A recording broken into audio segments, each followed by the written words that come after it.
día de hoy son antiparasitarios. Empecemos primero por saber qué son los parásitos.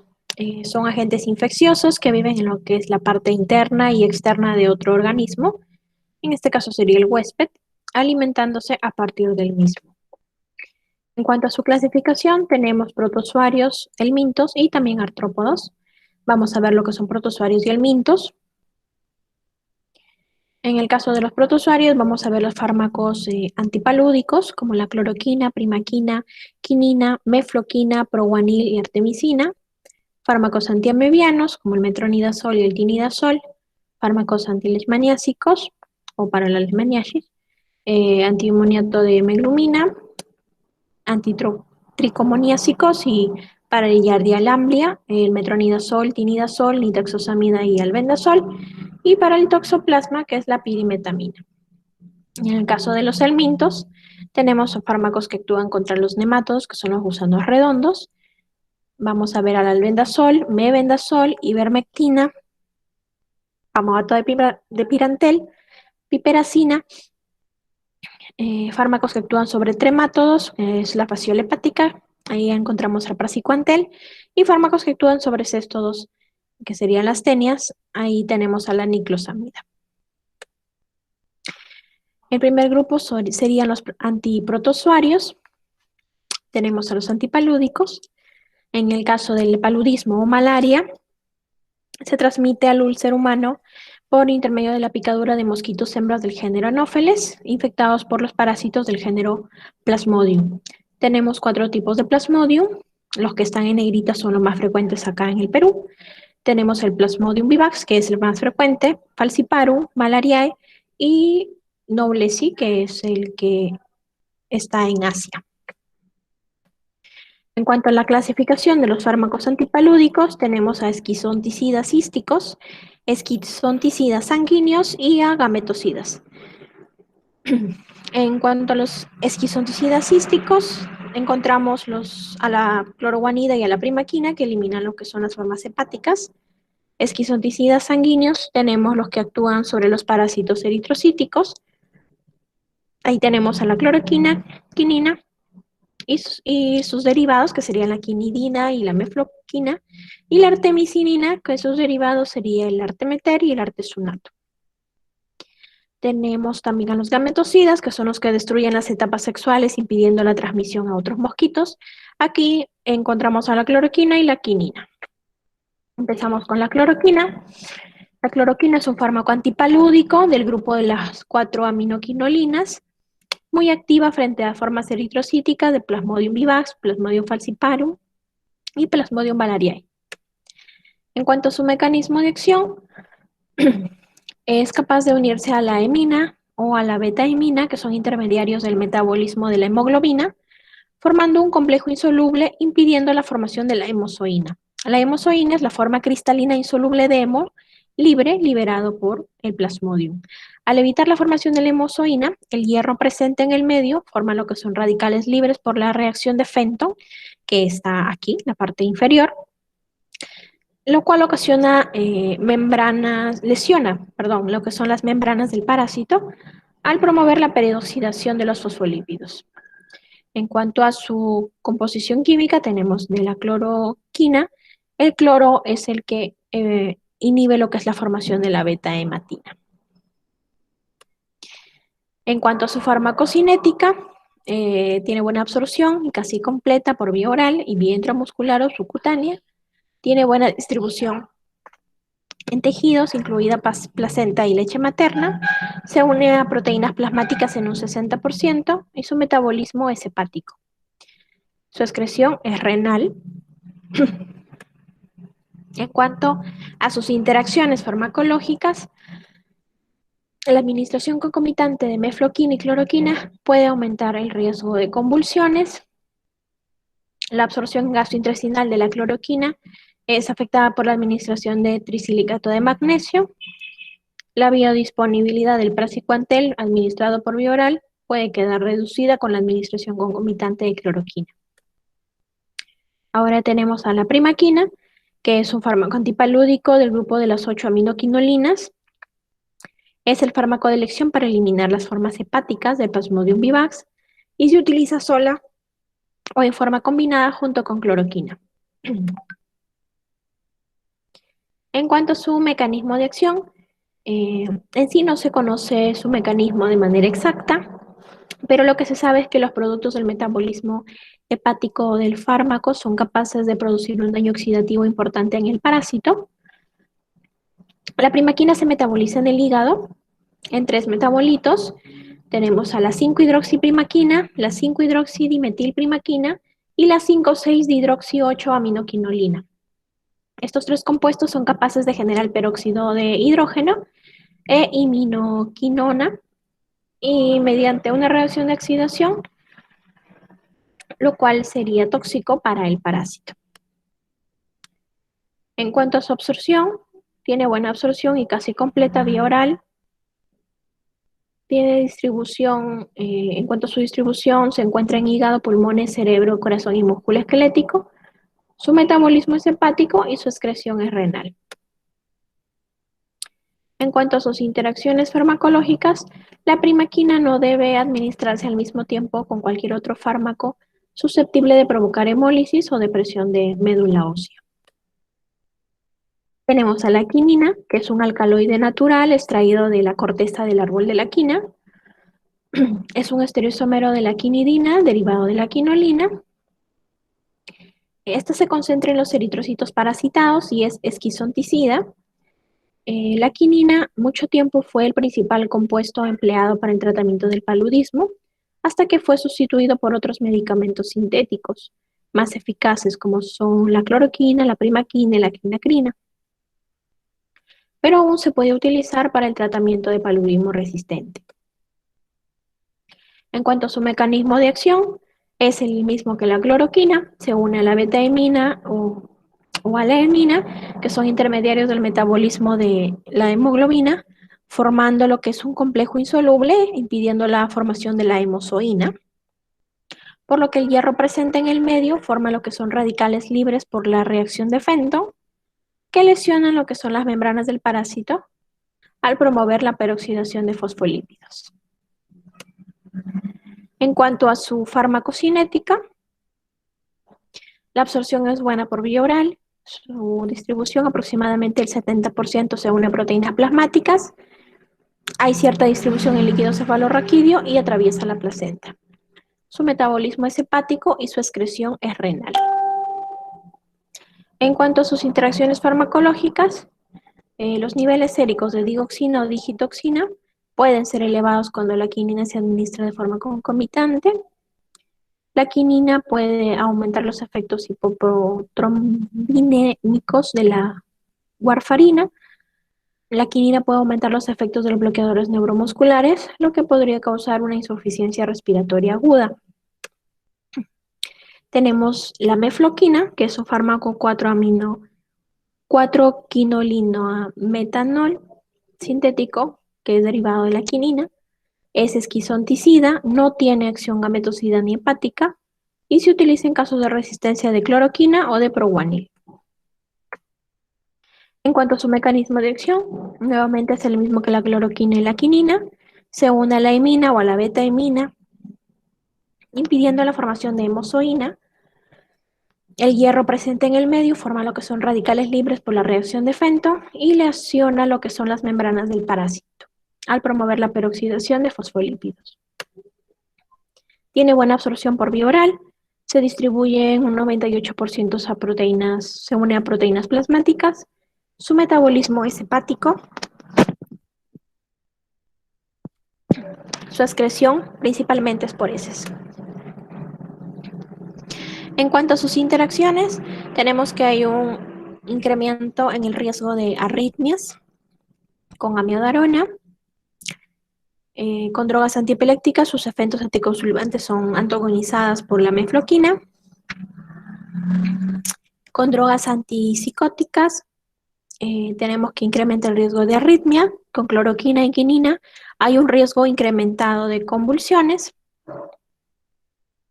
Y no se recomienda su uso concomitante con bloqueadores de los receptores adrenérgicos, como es el propanolol. Tenemos al proguanil, que pertenece a la familia de las biguanidas. Es efectivo como tratamiento profiláctico para la malaria, deteniendo la reproducción de esperozoitos, especialmente en Plasmodium falciparum y Plasmodium vivax, dentro de los hematíes, sin acción gametocida. En cuanto a su mecanismo de acción, el proguanil sufre lo que es una metabolización en el hígado y se convierte a cicloguanil, como pueden ver la reacción en la parte superior. El cicloguanil actúa como inhibidor de la dihidratofolato reductasa, inhibiendo lo que es de esta manera la síntesis de oxitimedilato. Este compuesto tiene cierta coincidencia estructural con el núcleo tiridínico del ácido fólico, con el que compite como sustrato de la enzima. Acá debemos tener en cuenta que el ácido fólico es requerido para la síntesis de ADN y ARN de muchas especies, incluidas lo que son los protozoos. Es por eso que este sería su mecanismo de acción.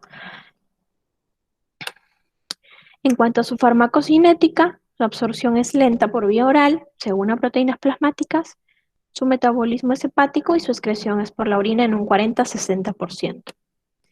En interacciones farmacológicas, el proguanil puede potenciar lo que es el efecto de la warfarina y otros coagulantes cumarínicos, lo que podría aumentar el riesgo de hemorragia.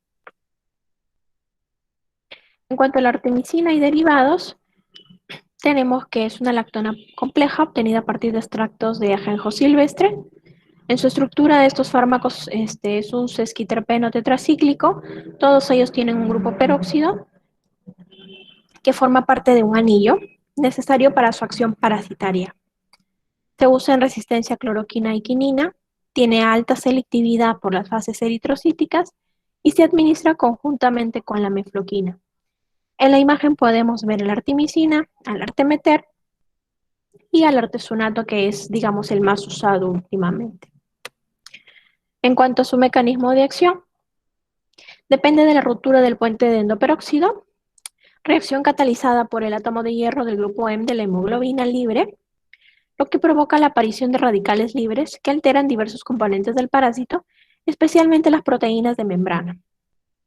Como pueden ver en la reacción que está presente acá en la imagen, el hierro cede lo que es un electrón a la molécula y hace que se rompa el enlace oxígeno-oxígeno del peróxido y se van a formar dos tipos de radicales libres, A y B, que tras una serie de transformaciones se convierten en radicales muy alquilantes, lo cuales van a provocar la alquilación de las proteínas de la membrana del parásito, llevándolo a la muerte. En cuanto a su farmacocinética, todos son administrados por vía oral, en el caso del artesunato, también por vía endovenosa. Su distribución, según a proteínas plasmáticas, el metabolismo es hepático y su excreción es renal. En cuanto a sus interacciones farmacológicas, el artesunato puede aumentar las concentraciones plasmáticas y el área bajo la curva de los sustratos, de los fármacos que son sustratos de la CYP2D6. Ahora tenemos a los antiamebianos, que son el metronidazol y el tinidazol. La amebiasis es una enfermedad intestinal causada por un parásito microscópico llamado Enteroameba histolítica. Acá tenemos al metronidazol, que es el representante más importante de la familia de los 5 nitroimidazoles. Está indicado para tricomona vaginalis, también para el tratamiento de Giardia lamblia, entomeba histolítica y algunas infecciones anaerobias. El mecanismo de acción tenemos que actúa sobre las proteínas que transportan electrones en la cadena respiratoria de las bacterias, mientras que en otros microorganismos se introducen en la cadena de ADN, inhibiendo la síntesis de ácidos nucleicos, ya que el grupo nitro del metronidazol es reducido químicamente por la ferrodoxina, y los productos de la reacción son los responsables de desestabilizar la estructura helicoidal del ADN. Este sería su mecanismo de acción frente frente a los protozoarios. En cuanto a su farmacocinética, tenemos que se administra por vía oral, vía intravenosa, vía tópica y también vía intravaginal. Se distribuye ampliamente en la mayoría de tejidos y fluidos corporales.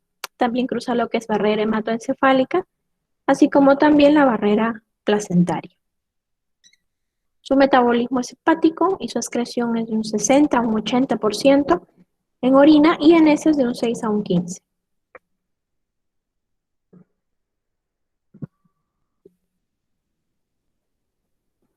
En cuanto a sus interacciones farmacológicas, se debe evitar el uso junto con bebidas alcohólicas durante el tratamiento con metronidazol. Puede inhibir lo que es el metabolismo hepático de la warfarina, aumenta lo que es la creatinina sérica y los niveles de litio en sangre. El uso del metronidazol con otros fármacos neurotóxicos puede aumentar su toxicidad y el fenobarbital es un inductor de las enzimas microsomales y puede reducir la semivida plasmática del metronidazol. Tinidazol, que sería un derivado del metronidazol, también tiene propiedades tricomonicidas, yardicidas y amibicidas, igual que el metronidazol. Es activo frente a Tricomona vaginalis, a Giardia lamblia y también contra trofozoitos de entomeo histolítica, pero no contra las formas císticas. En cuanto a su mecanismo de acción, es el mismo que el metronidazol. Depende de la acumulación en el interior de los parásitos, donde actúa como receptor artificial de electrones. También altera la capacidad del ADN para servir como molde, inhibiendo la síntesis de ácidos nucleicos y produciendo, por ende, la muerte celular. Asimismo, también tiene actividad contra bacterias anaerobias obligadas, al igual que el metronidazol. En cuanto a su farmacocinética, se administra por vía oral, se distribuye en los tejidos y prácticamente todos los fluidos corporales y también atraviesa lo que son barrera hematoencefálica y placentaria y la unión a proteínas plasmáticas es del 12%.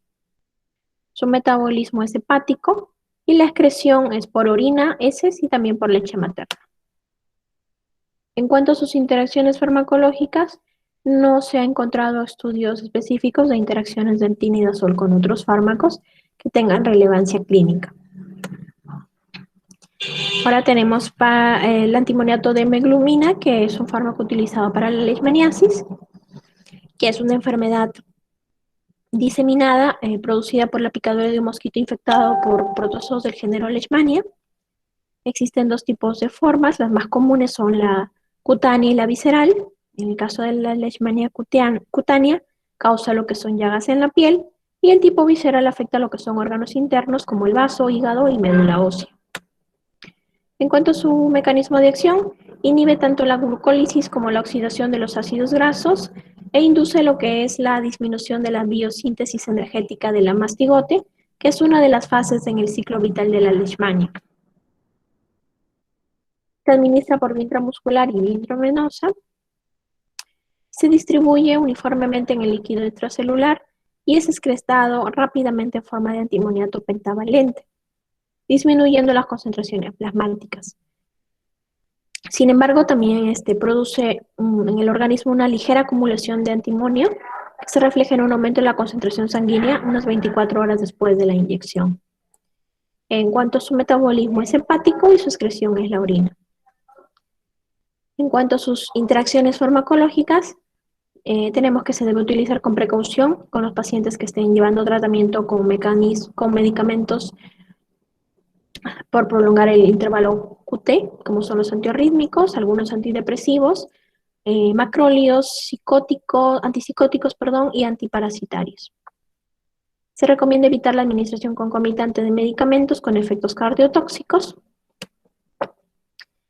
Ahora tenemos lo que es los fármacos para la tricomoniasis y la Giardia lamblia. Igualmente tenemos el metronidazol y el tinidazol, que ya hemos hablado previamente, y también ahora la nitaxosanida, que es la que vamos a hablar ahora. Tenemos, la tricomoniasis, que es una enfermedad de transmisión sexual muy común, causada por el parásito protozoario llamado Tricomona vaginalis, y la yardiasis, que es una enfermedad también causada por un parásito llamado Giardia. Este parásito vive en el suelo, en los alimentos y en el agua, y también se puede adquirir por contacto sexual a través de materia fecal. Tenemos a la nitaxosanida, que es un derivado de la nitrotiazolil salicilamida con una actividad antihelmíntica y antiprotozoaria de amplio espectro, entre estos la Giardia lamblia y el Cryptosporidium bardum, y otros como la fasciola hepática, Hymenopsis nana, Entomia bestolítica, Trichomona vaginalis y Ascaris lumbricoides. En cuanto a su mecanismo de acción, su actividad antiprotozoaria puede estar relacionada principalmente con la interferencia en la reacción de la enzima piruvato 2 oxidorreductasa, dependiente de una transferencia de electrones esencial para el metabolismo de la energía anaeróbica en organismos susceptibles, interrumpiendo lo que es el metabolismo del parásito. En cuanto a su farmacocinética, se administra por vía oral, se une extensamente a las proteínas del plasma, en un 99%, su metabolismo es hepático, su excreción es por la orina, la bilis y por las heces. Se recomienda monitorizar el tiempo de protombina en pacientes con tratamiento con anticoagulantes orales y la nitazoxanida. En cuanto a fármacos para la toxoplasmosis, tenemos a la pirimetamina, que suele administrarse junto con las sulfonamidas para tratar la toxoplasmosis. En cuanto a su mecanismo de acción, tenemos que interfiere con la síntesis de ácido fólico mediante la inhibición de la enzima dihidrofolato reductasa. Acá, bueno, el ácido fólico es requerido para lo que es la síntesis de ADN y ARN, en el caso de los protozoarios y también de muchas especies. En cuanto a su farmacocinética, se administra por vía oral, se distribuye en gran medida por el organismo y se une de forma importante a proteínas plasmáticas. Su metabolismo es hepático y su excreción es por la orina. En cuanto a sus interacciones farmacológicas, la pirimetamina debe utilizarse con precaución con otros depresores de la médula ósea o con antagonistas de folato. En el caso del ácido fólico, la vitamina B9 puede interferir con la acción de la pirimetamina y por lo tanto no se debe utilizar de forma concomitante. Con este fármaco terminaríamos lo que es la primera parte, que son los antiprotozoarios. Ahora pasamos a lo que son los antihelmintos. Tenemos a los fármacos que actúan contra nemátodos, que son los gusanos redondos. Ahí encontramos al albendazol, al mebendazol, la ivermectina, pamato de pirantel y la piperacina. El albendazol es un fármaco carbamato benzoimidazólico, derivado del besimidazol. Tiene efectos frente a parásitos tisulares e intestinales como el mintos y también protozoos como Giardia. Su mecanismo de acción está relacionado con la inhibición de la polimerización de la beta-tumulina, que es una proteína que forma parte de los microtúbulos de las células, que está implicada en los movimientos de los orgánulos, moléculas y la división celular. En consecuencia, se produce lo que es una acumulación de sustancias secretoras en el aparato de Golgi del parásito, disminuyendo lo que es la captación de glucosa, la depresión de los depósitos de glucógeno, ¿no? Ocasionando la autólisis de la célula intestinal y finalmente la muerte del parásito. Se administra por vía oral, se distribuye por todo el organismo y a mayor concentración se obtiene en hígado y riñones. Su metabolismo es hepático y su excreción es por la bilis y la orina. En cuanto a las interacciones farmacológicas, tenemos que el praziquantel y la dexametasona aumentan lo que son los niveles plasmáticos del metabolito activo del albendazol y la biodisponibilidad del albendazol aumenta significativamente cuando se administra con una comida rica en grasas en comparación con la absorción en ayunas. Tenemos al mebendazol, que es un antihelmíntico de amplio espectro, muy activo por vía oral. Es particularmente efectivo frente a nematodos gastrointestinales y juntamente con el pamato de pirantel es considerado el fármaco de elección para el tratamiento de estas infestaciones. En cuanto a su mecanismo de acción, es el mismo que el del albendazol. Actúa dañando de forma selectiva los microtúbulos citoplasmáticos en las células intestinales de los nemátodos, lo que ocasiona una acumulación en las sustancias secretoras en el aparato Golgi, una disminución de la captación de glucosa y la depresión de los depósitos de glucógeno, produciendo lo que es la autólisis celular y la muerte del parásito. Se administra por vía oral, se une fuertemente a proteínas en el plasma, su metabolismo es hepático y su excreción es por la orina y las heces. En cuanto a sus interacciones farmacológicas, tenemos que con la carbamazepina y con la fenitoína, que son potentes inductores de las enzimas microsomales hepáticas, pueden incrementar el metabolismo del mebendazol. Este efecto puede lo que es reducir los niveles plasmáticos del fármaco. Tenemos a la ivermectina, que es un medicamento formado por una mezcla 80-20 de la avermectina B1A y B1B. Las avermectinas son derivados macrocíclicos de la lactona, producida por la actinobacteria Streptomyces avermitilis. Se utiliza para el tratamiento de algunos procesos provocados por parásitos. En cuanto a su mecanismo de acción, estimula la descarga del ácido gamma aminobutírico, el GABA, en las terminaciones nerviosas de los endoparásitos y aumenta la fijación en los receptores especiales de las uniones nerviosas, siendo así interrumpidos los impulsos nerviosos, con lo cual paraliza y mata a los parásitos. En cuanto a su farmacocinética, se administra por vía oral, se une fuertemente a las proteínas en el plasma, su metabolismo es hepático y su excreción es por las heces. En cuanto a sus interacciones farmacológicas, exhibe interacción con la fenitoína al disminuir su efecto mediante la sobreexposición del transportador de la P-glicoproteína, por lo que requiere una estrecha monitorización. Tenemos al pamoato de pirantel, que es un fármaco activo contra las infestaciones por enterovirus vermicularis, Ascaris lumbricoides, Ancylostoma duodenale y Necatur americanus. Provoca lo que es parálisis espástica, que es una despolarización neuromuscular de los gusanos susceptibles, y también inhibe lo que son las colinesterasas. En cuanto a su mecanismo de acción, son bloqueadores neuromusculares despolarizantes con acción desparasitante, induce una fuerte y persistente acción de los receptores nicotínicos, lo que resulta en la parálisis estática del verme. El pamoato de pirantel también inhibe lo que es la enzima colinesterasa, que es eficaz contra las lombrices, nemátodos y los oxiuros.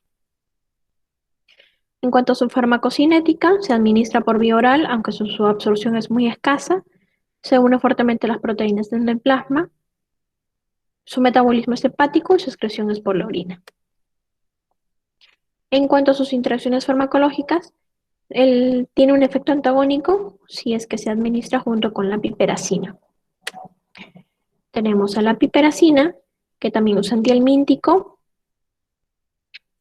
utilizado en el tratamiento de enfermedades parasitarias o por lombrices. Consiste en un anillo de 6 miembros, 4 carbonos y 2 nitrógenos en posiciones opuestas. Y como grupo, las hiperacinas forman una clase numerosa de compuestos químicos que se caracterizan por tener un anillo de piperacina. Por eso ese es el motivo del nombre de la piperacina. Mecanismo de acción: estimula los receptores del GABA, apertura de los canales de cloro e hiperpolariza la membrana causando parálisis flácida, por lo que el parásito es expulsado vivo por el peristaltismo. En cuanto a su farmacocinética, se administra por vía oral, se une a proteínas plasmáticas en el plasma, su metabolismo es hepático y su excreción es por la orina.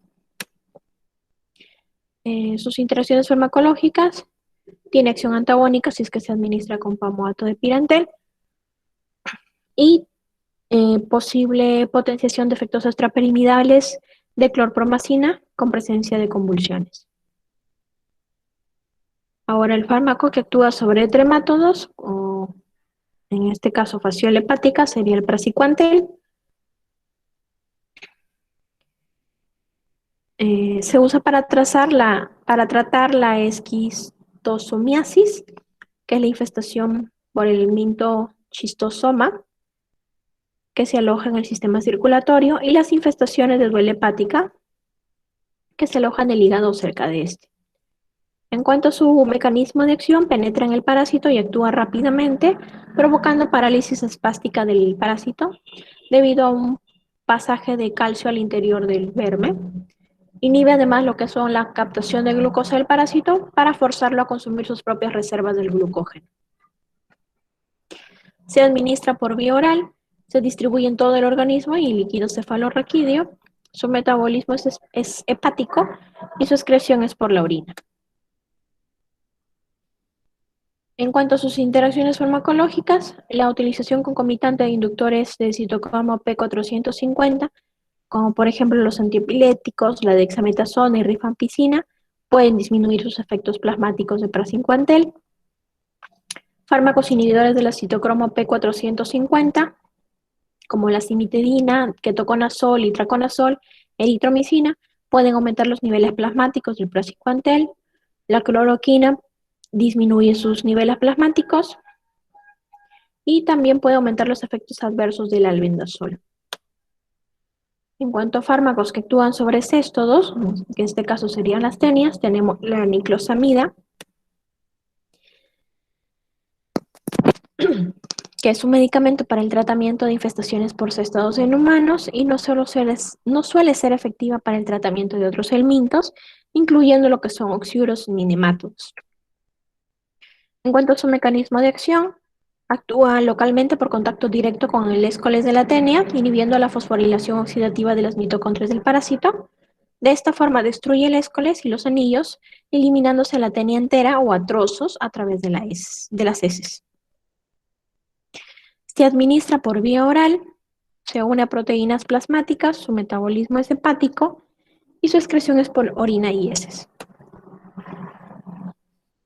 En cuanto a sus interacciones farmacológicas, no existe una interacción farmacológica relevante, excepto con el alcohol, en donde se debe evitar su uso concomitante. Y con esto terminaríamos el tema de antihelmintos.